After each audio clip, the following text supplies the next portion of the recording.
물레창작촌 지원사업 미트 2017에 참가한 김진 남경순 작가의 사물 이야기 전시를 소개하겠습니다. 안녕하세요. 저는 물레동에서 작업하고 있는 작가 김진이고요. 이번에 사물이야기 전시 기획한 작가입니다. 이 사물이야기는 작년 2016년도부터 저하고 남경순 다큐멘터리 감독님하고 같이 협업해서 진행한 결과물 전시이고요.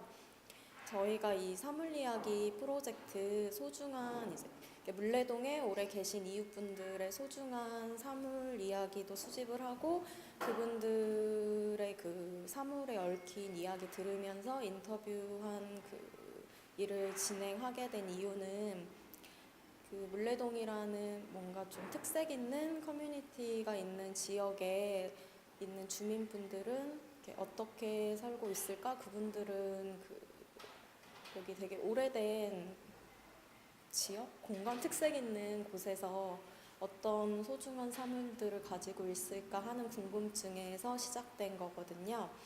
그래서 저희가 한 지금까지 10몇 분 정도의 이야기를 수집을 하고 주민분들을 만나왔는데 저는 딱 6분의 이야기만 여기 전시를 통해 공개하고 있습니다. 그래서 6분을 제가 고른 이유는 보통 외부에서 물레동 철공소 생각하면은 아버지 세대 분들이 일하고 있는 철공소라고 많이 생각을 하시는데 실제로는 여기 20, 30대 철공인들도 꽤 계시고 예술가 분들도 계시고 뭐 다방이나 식당 운영하시는 여성분들도 많이 계시고 철공일 같이 도와주시는 여성 사모님들도 많이 계시거든요. 그래서 그런 다양한 이웃 구성원들이 있다는 거를 알리고 싶어가지고 네, 예술가분하고 아버지 세대 철공인분도 있고 젊은 철공인분도 있고 네, 다방 운영하시는 여자 사모님들 이렇게 딱 6분 제가 선정을 했고 그 소중한 사물이 여기 사진에 보이는 덧문이라고 하세요. 1인극 하시는 분이시라서 여기 창문에 보이는 옆에 스튜디오 공간에서 매일 혼자 작업하시다가 이제 시간이 나면은 여기 창가 쪽에 와서 많이 좀 휴식을 취하신다고 하시는데 덧문을 통해 바라보는 바깥 풍경을 통해 많이 위안 받으신다고 하는 것에 영감 받아서 제가 이 작품을 만들었거든요. 그래서 늘 똑같이 보이는 풍경일지라도 그 바깥 날씨나 그날 그 감정에 따라서 똑같은 풍경이지만 다르게 보인다는 것에서 제가 영감을 받아서 이렇게 만들게 됐고요. 이분은 젊은 철공인 사장님이신데 레이저 용접 기술을 가지고 계시는 사장님이세요. 이분 만나기 전까지는 제가 아버지 세대 나이 드신 철공소 사장님들만 뵀었는데 아무래도 예전에 7, 80년대 철공 산업이 부흥했던 시기를 지나고 이제 요즘 좀 어려운 시기를 많이 겪고 계셔서 그런지 아버지 세대 분들을 만나면 좀 철공일에 대해서 꿈과 희망? 아니면 밝은 미래보다는 약간 좀 힘들어 하시는 모습들이 더 많았거든요. 아니면 과거를 좀 많이 그리워하신다던가. 근데 이 젊은 철공인 사장님은 자기가 하는 일에 대해서 뭔가 꿈과 희망, 그 미래 계획이 너무 열정이 담겨 있어서 제가 좀 많이 감동을 받았고 또 꿈이 국내 최고의 용접공이 되는 게 꿈이라고 하셔서 제가 이분하고 협업해서 같이 만든 메달이거든요. 여기 보면은 2047년 세계 최고 용접공이라고 되어 있는데 제가 이 메달을 스테인리스 스틸로 가공했고 네임펜으로 하나하나 문양이나 글씨 써서 이분의 기술인 레이저 용접으로 이걸 하나하나 다 만들어 주신 거예요. 네. 레이스 커팅 기계 발명하신 사장님의 소중한 사물인 레이스 커팅 기계인데요. 이분한테 이 사물이 소중한 이유는 IMF 이후에 갑자기 10억의 빚을 받고 부도를 맞으셨대요.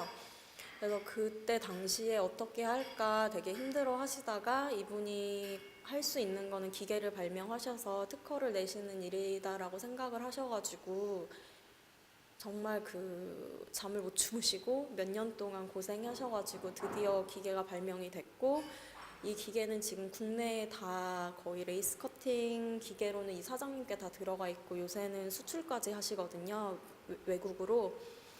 그래서 저는 거기에 많이 감동을 받아서 이 작품을 만들게 됐는데, 이 사장님 철공소 가면은 그 새까맣게 먼지로 다 뒤덮여 있는 게 좀 인상적이었고, 그 사장님이 좀 부도를 맞고 힘들게 고생하셨을 때 모습과 좀 비슷하지 않을까 생각을 했거든요. 그래도 그 뭔가 기계를 발명하시고 포기하지 않고 지금까지 계속 열심히 사시는 모습이 아름답다고 생각해서 이 철공소 안에 있는 제가 먼지를 모아서 이렇게 작품을 제작하게 됐습니다. 전기가게 사장님 도와서 같이 일하시는 사모님의 소중한 사물인 그 아들의 탯줄을 잘라서 이제 말린 거거든요. 그래서 이 사모님께서 제가 소중한 사물이 뭐냐고 했을 때 사모님께서도 그 아들이 20대 중반 후반이었는데 제가 보여달라고 하실 때 거의 뭐 28년 만에 처음 꺼내 보신 거래요. 그 사장님이 이 탯줄 말린 거 저한테 보여주실 때 뭔가 이게 다이아몬드처럼 엄청 소중한 물건처럼 바라보시는 모습이 되게 인상적이었고, 왠지 그 우리나라에 계시는 모든 어머님들을 대표하는 마음이 아닐까 생각했거든요. 자식을 되게 사랑하는 마음. 네, 그래서 제가 그 탯줄 말린 그 사물에 영감 받아서 여기 그 그녀의 보석함이란 제목으로 만든 작품이에요. 네, 이 작업은 이 콤파스가 소중한 사물이라고 말씀하신 사장님한테서 영감 받아서 만든 작품이고요. 이 사장님께서 소중한 사물이라고 하신 콤파스는 1985년도에 처음 철공일을 시작하셨을 때 직접 만드신 도구라고 하세요. 그래서 시중에서 쉽게 사실 수 있는데 직접 만드셨다는 게 저한테는 좀 인상적이었거든요. 그 사장님이 자신의 일에 대한 애정이나 자부심이 대단하시니까 직접 도구를 만드신 거고, 이러다가 제가 노동을 하는 사람한테 도구는 어떤 의미일까 생각을 하게 됐거든요. 철공일 하신다고 해서 이분만 노동자가 아니라 예술을 하는 저도 노동자고, 이 세상에 노동이 존재하지 않는 게 없으니까 모든 사람들이 하는 뭐 도구가 그 사람의 직업을 대변해주는 정체성을 표현할 수도 있다고 생각을 해서 이제 저도 사장님을 따라서 저만의 도구를 스스로 만들어서 제 작품을 표현하면 좋겠다 생각을 했거든요. 그래서 제가 매일 하고 있는 게 데일리 드로잉하고 일상의 사물들을 제가 버리는 것들을 수집을 하고 있거든요. 그래서 제가 수집한 사물들로 직접 저만의 그림 도구를 만들어서 이 도구들로만 그린 것이 이 드로잉 작품입니다. 이거는 다방 사장님께서 제일 소중하게 생각하시는 쌍화탕을 전용으로 담는 찻잔이고 딱 8개만 남으셔가지고 소중하다고 하세요. 지금은 다방 산업이 없어지는 추세이다 보니까는 이제 공장에서 획일화되어서 이제 찍혀 나오는 다방 전용 찻잔은 더 이상 구할 수가 없어서 이게 깨지면은 사장님도 더 이상 이 찻잔을 구하기가 힘드시니까는 소중하게 생각을 하시거든요. 그래서 제가 이걸 가지고 어떻게 이제 창작을 해볼까 생각을 하다가 처음에는 이제 이 찻잔을 사장님한테 빌려서 제가 똑같이 재현해보는 작업을 해볼까 했는데 사장님께서 빌려주지 않으신다고 하셨거든요. 이게 깨질까봐. 그래서 사장님께서 알려주신 몇 개 장소가 있었어요. 다방 찻잔들을 파는. 그래서 제가 그곳들을 몇 군데 다녔는데 이제 없다고 하시더라고요. 다 가게에서. 그래서 그냥 아예 다른 작품을 해야 되겠다 생각하고 있는 와중에 지지난달 이제 9월 달에 다방 사장님께서 저한테 오셔가지고 아직도 이 잔 찾고 있냐고 여쭤보셨거든요. 그래서 제가 뭐 아무리 찾아도 없어서 포기했다, 다른 거를 만들겠다 말씀드리니까는 물레도 어디 자기가 아는 다방에 곧 폐업한다고 이제 와서 뭐 그릇들 챙겨가고 싶으면 챙겨가라고 하셨다고 해가지고 사장님께서 이제 거기 갔더니 쌍화탕 잔이 몇 개 남았다고 해서 저한테 챙겨서 가져다 주신 걸로 제가 여기 유물처럼 전시를 해놓은 거거든요.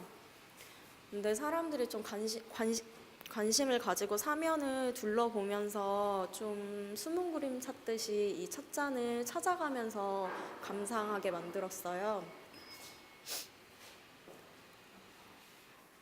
그래서 그래서 좀 잊혀져가는 것들에 대해서 사람들이 관심을 가지고 네, 애정어린 눈으로 좀 바라봐줬으면 하는 마음에서 이렇게 했습니다.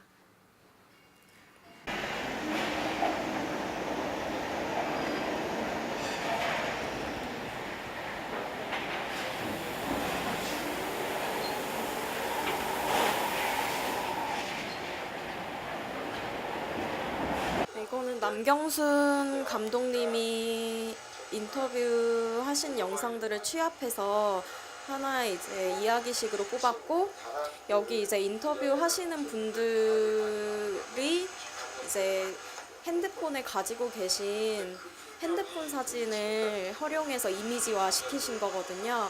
그래서 이 핸드폰 이제 말씀하시는 인터뷰 하시는 분들의 핸드폰 사진을 사용하신 이유는 뭔가 그분들의 개인의 삶이나 그분들을 뭔가 좀 더 하나의 인간으로서 보는 사람이 볼 수 있지 않을까 하는 의도에서 그러셨다고 하십니다.